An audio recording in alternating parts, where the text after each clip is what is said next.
જય હિન્દ મિત્રો, આપણો આજનું લેક્ચર રિઝનિંગ લેક્ચર 10. આપણે ગયા જે લેક્ચર હતા એમાં કેલેન્ડરની વિશે એના બધા વિશે જોયું, એટલે બાકી તો લેક્ચર ફરી લેવા. આમાં આપણે જોઈશું રિઝનિંગ. કયું? તો કે અરીસા વિશેનું રિઝનિંગ.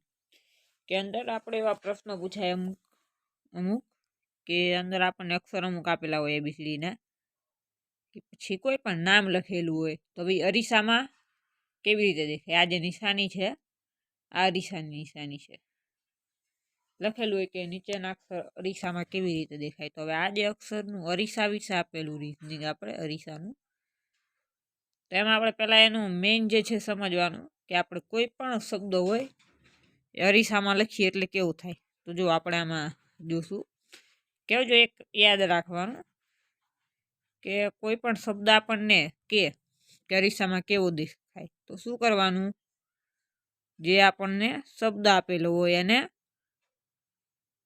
ઉથલાવવા. બરાબર, શબ્દને આપણે ઉથલાવી નાખવાનો, આખો અક્ષર ઊંધા નહીં કરવાના, ખાલી શબ્દને ઉથલાવવાનો. એટલે કેવી રીતે, તો ખાસ જોવાનું કે શબ્દ જે હોય એને આપણે પાછળથી ઉપાડી લેવાનો આખો શબ્દને. હવે જો પાછળથી આ વિડીયોમાં હું મોસ્ટ ઓફ બોલી શકતે લખીશ નહીં, એટલે વિડીયો સ્કીપ નહીં કરવાનું, કેમ કે જરાક બોલવાનું જતું રહ્યું તો તમારે મિસ થઈ ગયું. હવે જો પહેલાં તો એક ખાસ યાદ રાખવાનું કે જે છેલ્લો અક્ષર હોય એ અક્ષર પહેલાં આવી જાય.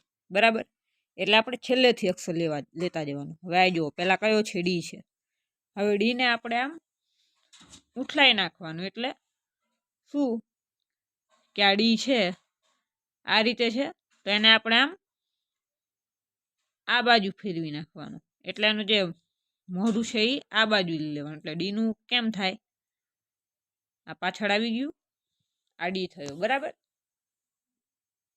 અક્ષર ખાલી આપણે ઉઠલાવવાનો છે, ડાબેથી જમણી સાઈડ કે જમણીથી ડાબી સાઈડ. બરાબર, છેલ્લેથી ઉઠલાવવાનો અક્ષર, એટલું યાદ રાખવાનું. પછી સી છે. હવે જો આપણે આ સી છે, બરાબર, સીને ઉઠલાવો તો જો આ બે સીના જે આ બે લીટા છે, આ અને આ બે આ બાજુ છે, તો કઈ બાજુ આવી જશે? આ બાજુ આવી જશે.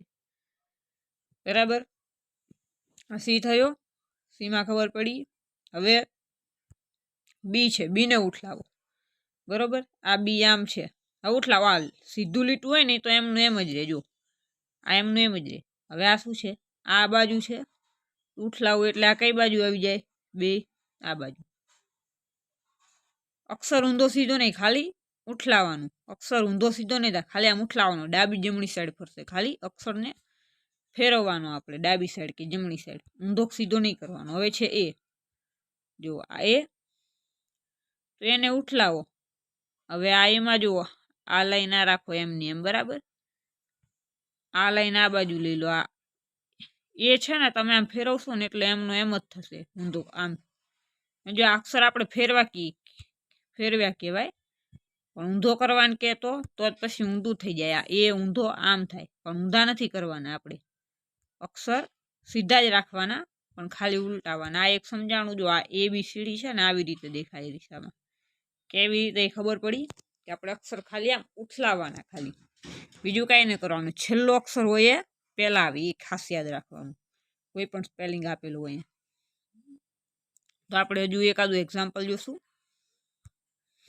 ધારો કે આપણને શબ્દ આપેલું છે વ ડ, તો આપણે આ વર્ડને ઉઠલાવવાનો છે. બરાબર, તો પહેલાં તો છેલ્લો અક્ષર પહેલાં આવી જાય. આ અરીસાની નિશાનીઓ અરીસા માટે ડીને ઉઠલાવો, આમ ડી થઈ જશે, છેલ્લો અક્ષર પહેલાં આવે. હવે કોનો વારો? આર, છેલ્લેથી લેતું જવાનું આર. હવે જો આરમાં શું, આ જે આરનું પાછળ છે ને મેઇન લાઈન, ઈ આ બાજુ આવી જશે. થઈ ગયો આ આર. પછી ઓ તો એમનો એમ જ રહે, ઓને તમે ગમે એમ ફેરવો એમનું એમ જ રહેશે. ડબલ્યુ તો ડબલ્યુ એમનું એમ રહે. બરાબર, જો ડબલ્યુ ને ઊંધો સીધો કરવાનો હોય તો આમ થાય, એમ થઈ જાય ડબલ્યુ નો. પણ અરીસામાં અક્ષર આપણે ઊંધા સીધા ના કરવાના હોય, ખાલી અક્ષરની સાઈડ બદલવાની. આપણે શું બદલવાનું? સાઈડ. હવે આપણે બીજો કોઈ લઈએ, ગુજરાતી શબ્દ લઈએ આપણે. ર મ ત ગુજરાતી પૂછતા નથી, પણ આપણે ઉદાહરણ માટે લઈએ છીએ, કેમ કે ગુજરાતી શબ્દ આપણે અરીસામાં ફેરવીએ તો બહુ લાંબુ પડે આપણને. હવે આ જો છેલ્લે ત છે, ત ફેરવવાનું છે. જો આ તો આમનું આમ જ રહે. આ તનું આ બાજુનું પાંખડું નીચે છે તો એ નીચે જ રહે, ઉપર ના જાય. બરાબર, એટલે આ લાઈન એમની એમ રહેશે. પેલું કેમ થઈ જશે? આ બાજુ આવી જશે. જો બરાબર ને, આ સાઈડે તો આ સાઈડ આવી જશે. આ ત બીજો અક્ષર મ આવશે. જો આ ઊભી લીટી હોય ને હંમેશા એમની એમ જ રહે. હવે આ મ જે છે, આ મનું મેઇન લીટું આ, હવે આને આમ ઉઠલાઈ નાખો તો શું થશે? આ ઉપર છે, મતલબ આ ઉપરની સાઈડ રહેશે. આ લાઈન કઈ? આ લાઈન ઉપરની સાઈડ રહેશે. આ લાઈન બરાબર. તો એ લાઈન ઉપર લાવવા માટે આપણે શું કરશું? આ લાઈન સીધી એમની એમ, આમ મ. આ શું થયો? મ. અને હવે ર નો વારો. તો ર કેવી રીતે આવશે?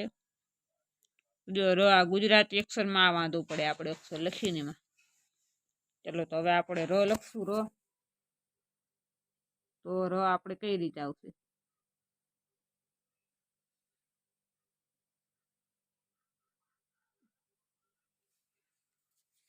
ર મ ત. બરાબર, જોવાનું કઈ રીતે થાય. ગુજરાતી શબ્દો પૂછતા નથી, આ તો આપણે ઉદાહરણ માટે લીધું. બાકી જે શબ્દો હોય અંગ્રેજી શબ્દ પૂછે. એમાં બીજી એબીસીડીના અક્ષર હોય. ખાલી એમ ના હોય કે પહેલી એબીસીડીના જ અક્ષર હોય, બીજી એબીસીડીના પણ અક્ષર હોય. આપણને આપ્યું બ્યુટી, અરીસાનું નિશાન છે. બરોબર, અરીસામ કઈ રીતે દેવાય? તો આપણે નિયમ મુજબ આપણે ફોલો કરી. છેલ્લો અક્ષર પહેલા આવી જશે તો વાય આ બાજુ આવશે. પણ શું કરવાનું? આપણે ફેરવવાનું. તો વાય ફેરવો ને તો વાય એમનું એમ જ રહે. બરાબર, આ વાય. ટી ને ફેરવો ને તો પણ એમનું એમ જ રહે. અરીસામાં એ સરખો રે, ટી સરખો રે, ડબલ્યુ સરખો રે, અમુક અક્ષરો એ સરખા જ રહે. એટલે વાય ટી. હવે યુ, તો યુમાં શું થશે? આ જે છે યુનું લાઇનિંગ, આ કઈ સાઈડ છે અત્યારે? ડાબી સાઈડ છે, તો એ જમણી સાઈડ જતું રહેશે. બીજું કાંઈ નહીં થાય. શું? આમ જમણી સાઈડ જતું રહેશે. ઓકે, એટલે યુ કેવી રીતે થશે? આમ યુ કરવા બહુ વાંધો પડે છે. યુ કેવી રીતે યુ થશે? આમ યુ થશે. બરાબર, પછી કયો અક્ષર છે? ઈ છે. ઈ તો એમાં શું છે? આ નીચેનું આ બાજુ છે ને, આ બાજુ છે, ઈ પેલી બાજુ. એટલે સાતડો છે, એની જગ્યાએ શું થઈ જશે? ફેરવશો એટલે નવડો થઈ જશે. આમ નવડો થઈ જશે ઈનો. બરાબર, ઈ. અને હવે છેલ્લો વધ્યો બી. તો સીધી લાઈન હોય ને એમની એમ જ આ બીની સીધી લાઈન એમની એમ. હવે જોઈ લો, આ બીમાં આ બાજુ છે, આ મીંડું, તો આમાં બીજી બાજુ મીંડું થઈ જાય. પછી નીચેની સાઈડ હોય તો નીચેની સાઈડ જ આવે, ઉપરની સાઈડ નહીં કરવાનું અરીસા માટે. તો આ તો આપણું અરીસાનું રીઝનિંગ કે બધાને સમજાણું જશે. ખાલી અક્ષરને આપણે શું કરવાનું છે? જે તે અક્ષરો એને આપણે ઉઠલાવવાના.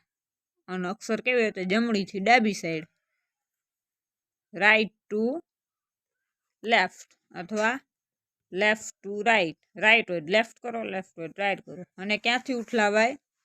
તો છેલ્લેથી અક્ષર ઉઠલાવાય.